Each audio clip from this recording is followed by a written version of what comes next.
शविने ही बाई कसली गुरु दिसते अरे लाईट येत नाही का काय विषय नाही. आणि आम्ही ते दिसतंय का मी इथं ओके ना. तर आम्ही चाललेलो आहे आज आम्ही 14 जण आहे चहा पिण्यासाठी चाललोय खूप दिवसानंतर. काय हसती बाई या अंतरात घेऊन तिला काळी दिसते ती. काळी दिसती उजेडात गोरी दिसते. ए थांबा रे मला उद्या सर हा आता थांबा माझ्या मागे.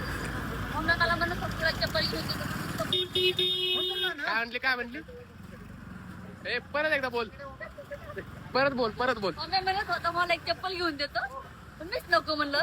तिला म्हटलं इथे एक चप्पल होती ती घाल पण ती काय बोलली नाही घालायची मला काय विषय नाही. अरे तिकडे जायचं आपल्याला आज आपलं अड्डा बंद आहे.